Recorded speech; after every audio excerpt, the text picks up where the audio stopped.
This is the Cinematic Sound Radio Spotlight. And welcome, ladies and gentlemen, to another edition of the Cinematic Sound Radio Spotlight. This week, I'm going to be featuring 5 composers who I would love to hear scoring major Hollywood productions. Some of these composers have dabbled in TV and film before, while others have only been working in the concert hall.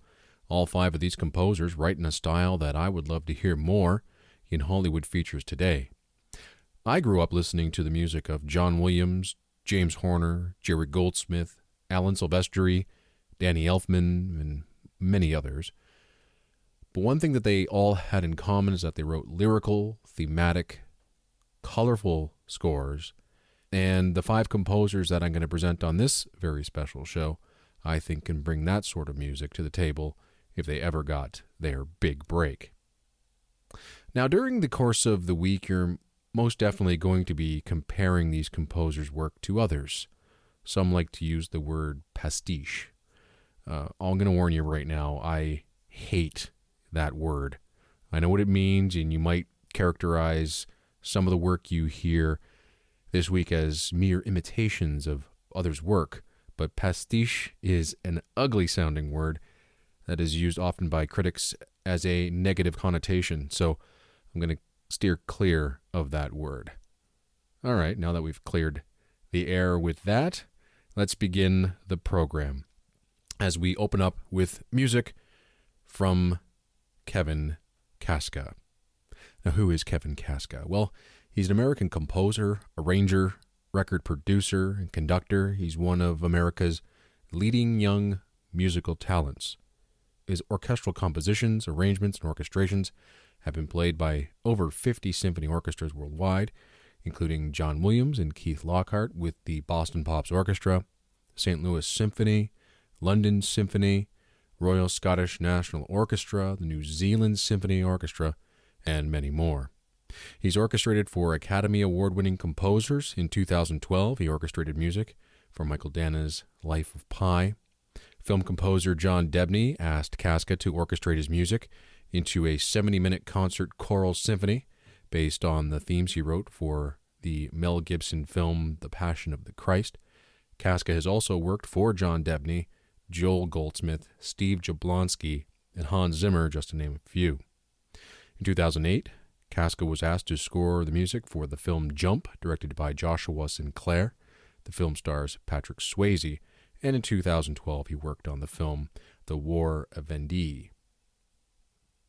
Kevin Kaska is also one of the few musicians to hold a Guinness Book of World Records record. The World Harp Congress commissioned Kaska for a work that was premiered with the largest harp ensemble in recorded history. Kaska conducted a concert of 232 harps in Amsterdam in July of 2008. John Debney also asked Kaska to collaborate on the score for the video game Lair, released in 2007. Kaska also wrote some incredible additional music for the game. The score was recorded in London at the Abbey Road studio with a 90-piece orchestra. So how are we going to showcase Kaska's talents for you? Well, we're not going to play any of his film scores or the video game work. We're going to play his concert hall music. And these 2 pieces are 2 of the most impressive ones I think that Kaska has written, although everything off this album that we're going to play is absolutely stunning. We're going to begin with a piece called Battle for Atlantis. It's a 12-minute plus piece. It's basically one giant action cue. It's a hugely energetic battle-type work of scoring for large orchestra and mixed choir. The biggest influence on this piece, of course, is John Williams, especially his scores to Harry Potter and the Prisoner of Azkaban, Star Wars, The Revenge of the Sith, and Star Wars Attack of the Clones. I think you're going to get a lot of the Zam the Assassin chase music from Attack of the Clones. You'll get some General Grievous music from Revenge of the Sith, and you'll get some of the Quidditch action music from Prisoner of Azkaban, all in this absolutely fantastic piece, which was performed by the Royal Scottish National Orchestra with the Winchester Cathedral Chamber Choir and was conducted by Alan Wilson. We're then going to conclude with a piece that concludes this album. The album is called The Tone Poems of Kevin Kaska. It's available on the Denouement label. The piece is called The Golden Falcon, and it's based on an Egyptian folk tale. It's an exotic, majestic, and expansive piece, which actually is a concert favorite. And in this recording, the London Symphony Orchestra is conducted by Ronald Fieldman. And now to open up our show that I'm going to call 5 awesome composers that need to be scoring Hollywood films. Here is the music of Kevin Kaska featuring Battle for Atlantis and The Golden Falcon.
the home for film, television, and video game music since 1996. This is Cinematic Sound.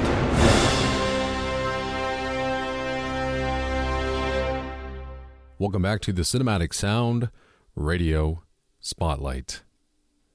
This week's program, we're featuring 5 awesome composers that need to be scoring Hollywood films. And coming up on this segment, we're going to listen to music composed by Peter Boyer, who's one of the most frequently performed American orchestral composers of his generation. He's a Grammy-nominated composer. He has conducted recordings of his music with 3 of the world's finest orchestras, the London Symphony Orchestra, the Philharmonia Orchestra, and the London Philharmonic Orchestra. Boyer was born in Providence, Rhode Island in 1970, and he began composing at the age of 15. His first major composition was a large-scale Requiem Mass in memory of his grandmother, composed while only a teenager. Later on, and following his doctoral work at various universities, Boyer studied privately with John Corigliano in New York, then moved to Los Angeles to study film and TV scoring at the USC Thornton School of Music, where his teachers included the late Elmer Bernstein. Boyer's music has been performed by numerous orchestras in the U.S. and around the world. In addition to his work for the concert hall, Boyer is active in the film and television music industry. In recent years, his skills as an orchestrator has been increasingly in demand. Boyer has contributed orchestrations to more than 25 Hollywood film scores. Boyer has orchestrated music for several of Hollywood's top composers, including Thomas Newman, James Horner, Alan Menken, Michael Giacchino, Mark Isham, Harry Gregson Williams, Graham Revell, John Ottman, and the late Michael Kamen. On the program today, we're going to feature 4 spectacular works by Boyer, all from his most recent album. Up first is Silver Fanfare, which was composed as the first movement of a 6-movement work called On Music's Wings, which was commissioned for the 25th anniversary season of the Pacific Symphony in Orange County. Boyer describes the piece as a curtain raiser, and it most certainly is. The second piece is Festivities, commissioned by conductor Gerard Schwartz and the Eastern Music Festival in celebration of its 50th anniversary season in 2011. Boyer said this about the piece: focusing on the idea of a festival brought to mind the term festivity, which is defined as the celebration of something in a joyful and exuberant way, which is an apt description of this work. The next piece, Celebration, is one of the very first orchestral commissions Boyer received for the inaugural season of the Henry Mancini Institute. The piece made its premiere in 1997 and was performed by the Henry Mancini Institute Orchestra. The piece was the first of Boyer's works to be played by a major American orchestra with the Dallas Symphony Orchestra in 2002. The last selection is the second movement of Boyer's Symphony No. 1. Now, commissions of this nature are very rare these days, so Boyer was pleased when the Pasadena Symphony commissioned Boyer to write his first symphony for the 2012-2013 season, which is something that he'd been wanting to do for a very long time. The symphony is written in 3 movements, and its scherzo dance, the piece's second movement, is the piece that really shines for me. The plan for this movement was to combine the structure of the classical European scherzo with more American-sounding, unusual rhythmic patterns. While most of the pieces you will hear during this suite have a John Williams-esque sound to them, it's the odd meters of the last piece you'll hear, which jumps into Jerry Goldsmith territory. Boyer is one of my favorite classical composers at the moment, and this album is actually one of my most played albums, along with Kevin Kaska's album that we featured for you earlier, that I played all last year. And all of these albums are albums that get regular play around my household. And now, Music from an album called Peter Boyer, Symphony No. 1 and Other Orchestral Music. All music composed and conducted by Peter Boyer and performed by the London Philharmonic Orchestra. And this album is available on Naxos Music.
On the air and streaming on the web since 1996, this is Cinematic Sound.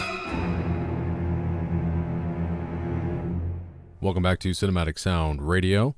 And in the spotlight this week, we're featuring 5 awesome composers who need to be scoring Hollywood films.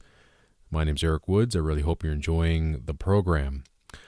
Up next, we're going to feature English composer Andrew Pearce, who was born in 1975, and he has over 15 years' experience working in film, television, and classical music. Pearce studied music at the University of East Anglia and won the PRS Sir Arthur Bliss Scholarship to study the Masters of Music Composition for Screen at the Royal College of Music, London, graduating with distinction in 1997. To date, Pearce has composed and orchestrated music for over 40 films, including The Hoarder, 30 Miles, Dark Corners, .com, and Fast and the Furious 6, just to name a few. After the Royal College of Music, Pearce was commissioned to compose original logo music for the major French television channel TF1 in 2011. He recorded a new signature theme for Ciné Dimanche, conducting the City of Prague Philharmonic Orchestra. He continues to write music for their TV library. We featured that theme, actually, on the program. I think it was on one of our Christmas programs. I'm sure if you just search for Ciné Dimanche here at cinematicsound.net, you will find that piece. Pearce is also known internationally as a composer-arranger for wind and brass bands. He recently worked with Philip Cobb, the principal trumpet of the London Symphony Orchestra, who invited him to compose a major new work called Maestro, which was featured on an album called Songs from the Heart. We have also featured that piece here at cinematicsound.net. Just search for our Film Composers Writing Concert Music show, or just search for Andrew Pearce and his name, and I'm sure you'll be able to find the program here at cinematicsound.net. The piece that we're going to play for you right now is one of my all-time favorite pieces of music from one of my all-time favorite instrumental albums. It's Pearce's first symphony, called Cinema Symphony. Cinema Symphony began as an idea in 2001 while he was living in Los Angeles. Pearce wasn't really sure what was to become of the idea when he had it and while he was writing it, but his goal was to eventually get it performed by a world-class orchestra. Pearce's introduction to music began at an early age through film music, mostly John Williams and Jerry Goldsmith, which would lead him to discovering the music of the great classical composers like Stravinsky, Shostakovich, Debussy, Mahler, and many others. 3 years later, in 2004, Pearce finally finished the fourth movement and then began orchestrating. The piece would be completed in time for the August 2007 session in Glasgow, Scotland, with a Royal Scottish National Orchestra. The piece is basically a love letter to the Hollywood film score. Its huge, expansive themes, intimate and emotional sections, exciting scherzos, and grand symphonic suite all hark back to Hollywood's golden age and its silver age and the golden years of Williams, Goldsmith, and Horner. We're going to feature for you 2 movements from this 4-movement symphony. We'll have for you movement 1 and movement 3. The symphony opens with a strong theme that opens ever so gently, but then erupts into a gigantic fanfare displaying the piece's major motif in all its splendor and glory. As the movement moves along, Pearce introduces some lighter fare to add some comic relief to the piece. We skip ahead to the most complex portion of the symphony, featuring a 5-note motif that would get introduced in the second movement. This piece, I would say, is an ode to the great Jerry Goldsmith, with frequent tempo changes and odd meters. Sandwiched in between all this complexity is a gorgeous, very Goldsmith-esque lullaby that I'm sure was inspired by Jerry Goldsmith's great Elias theme from Star Trek: The Motion Picture. You know, this particular section actually feels like music written for a forgotten Trek film that was never made. It's beautiful, heartwarming, and just as you become comfortable with the tender, almost angelic and quirkiness of the last section of this movement, Pearce lets the orchestra explode for the last 45 seconds, a finale that I'm sure Goldsmith would be proud of, listening from the heavens above. And now, I'm proud to present music from the great Andrew Pearce. This is Cinema Symphony, featuring conductor José Cerebriere and the phenomenal Royal Scottish National Orchestra. This album is available right now from Movie Score Media.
This is Cinematic Sound on demand. Welcome back to the Cinematic Sound Radio Spotlight as we continue our look at 5 awesome composers who need to be scoring Hollywood films. Up next is the music of Mike Verta. There's not much info on Verta's background that I could find. However, I did manage to find a video interview that he did a few years back where he mentioned that after seeing Star Wars and then hearing the double LP back in 1977, that he knew he wanted to write music for the movies. At the time, he was 5. That's when he saw the film, fell in love, heard the LP, it blew him away. But the real influence of Star Wars on his life came some months later when he inherited the family grand piano. Shortly after it arrived at his home, he managed to pick out the opening notes of the main title theme. All of a sudden, a light went on, and he realized then and there that he wanted to spend the rest of his life writing music for the movies. And soon after that, Verta began piano lessons. Flash ahead to today. Verta is a accomplished jazz pianist, a session musician. He's established his own post-production company and has provided music, effects, sound design, and editorial work on a wide range of productions. Verta has produced music and graphics for several Warner Brothers presentations at industry events such as Show West and Toy Fair. He's also created a 3D Superman S logo for Bryan Singer's 2006 Superman Returns. He's written and performed music for commercials and trailers. He's also done a few films here and there as well. He also produces and hosts a wide variety of podcasts on his own website at mikeverta.com, which includes online composing seminars and master classes. What we're going to play for you right now is some of the music Verta has composed either in his spare time or as commissions. We're going to start with music from a piece that he wrote called The Race. And it was a piece of music written for a full 90-piece symphony orchestra. It was recorded at the Newman Scoring Stage at Fox Studios in Los Angeles. It's a 6.5-minute piece, but the information about this piece is quite impressive. There's 34 pages, 237 bars, and 14,937 notes. It's an incredible piece. And when I heard it for the very first time, the image that came to my mind immediately was horse racing. I'm not sure why that's the image that came to my mind, but it just does when I hear this piece. Up next, we'll hear a piece that he wrote for the Batman Simulator ride. This was written to accompany the motion simulator ride, which is currently running at Six Flags Movie World theme parks in Madrid and Australia. The score needed to seamlessly integrate the theme from the 1989 film and new themes that Verta wrote for Joker, Catwoman, and Mr. Freeze. If you ever wanted to hear what John Williams would have done with Danny Elfman's music from the Batman films, well, this would be the result. It is superb music.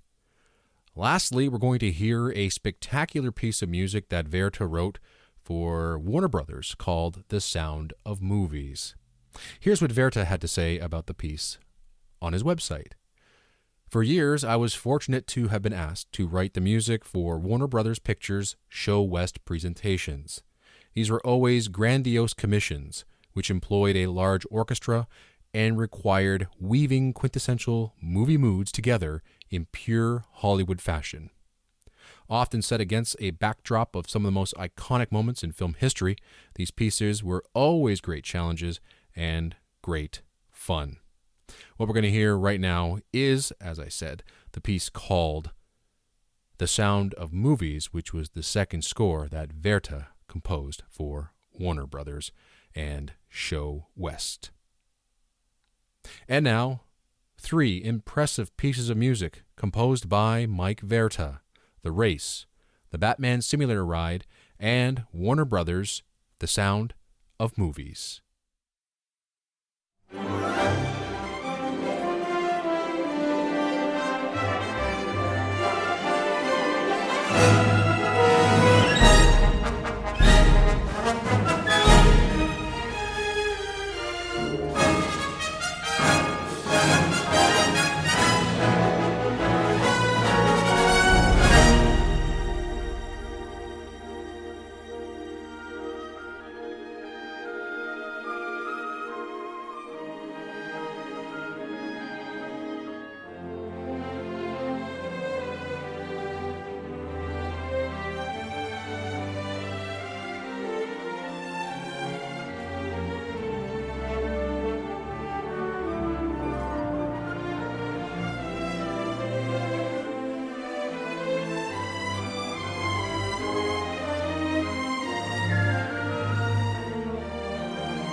This is Cinematic Sound on Demand. Welcome back to Cinematic Sound Radio and the Cinematic Sound Radio Spotlight, as we continue our look at 5 awesome composers who need to be scoring Hollywood films. My name is Eric Woods, and I'm your host, and the last composer we're going to hear from is one with a personal connection to this show. Composer David Coscina is a friend of mine. We've actually met on a few occasions to discuss film music and whatnot.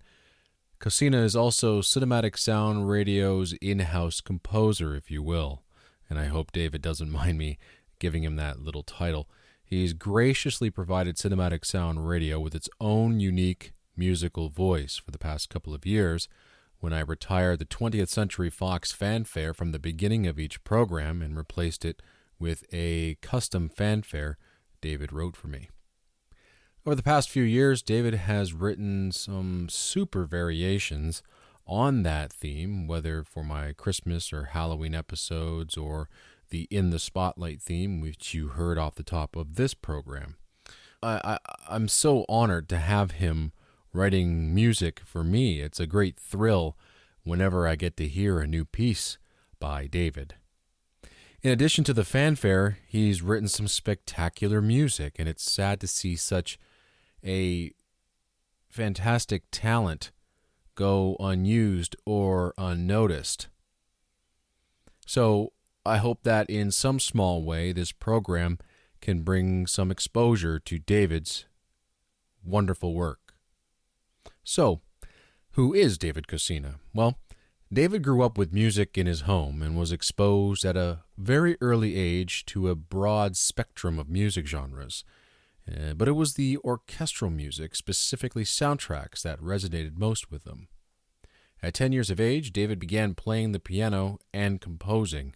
In high school, he played in several concert bands and jazz orchestras that led him to pursuing music at York University in the late 80s, where he studied under David Mott for jazz theory and James Tenney for composition. While at York, David scored several student films and became more focused on music for film. Upon graduating, David provided more music for Friends films and was one of 2 composers considered for scoring Paris, France in 1992. The decade also saw the composer provide orchestral arrangements for some rock pop songs as well. In 1998, David scored 3 short films for Toronto independent filmmaker David Sutherland, including My Father's Hands, which met with great critical reception. The composer's score was also nominated for a Golden Sheaf Award later that year. David also scored Marilyn Gray's Vicious Cycles later that year. In 2004, David was the finalist in the Yamaha Music Production Contest for the film scoring category, judged by Matrix composer Don Davis. In 2008, David was awarded finalist in the Notion Realized Music Challenge in the Professor Composer category with his Musashi Suite for Orchestra. The panel of judges included the renowned concert composer John Corgliano and film composer Carter Burwell. David's style, while admittedly eclectic, leans towards early to mid-20th century orchestral music with a touch of jazz harmonies. The composer has been actively involved in electronic music since 1985, when he purchased his first synthesizer.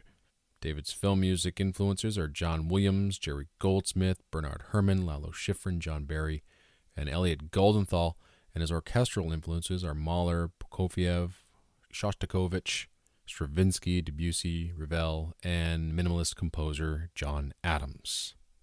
Now, we are going to present a lengthy suite of David's music for you, varying in many different styles. You'll hear everything from John Barry, Jerry Goldsmith, James Horner, Alex North, Bernard Herrmann-inspired music, to 70s-style jazz scoring, which is closer to David's own musical voice. This stuff is fantastic. And, of course, David's samples and virtual orchestral library is pretty impressive as well. So I love this stuff, and I really, really hope you do as well. And now, Music composed by David Coscina. Thank you very much for listening to this very program as we've presented for you 5 awesome composers who need to be scoring Hollywood films. We'll see you next time.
Bye.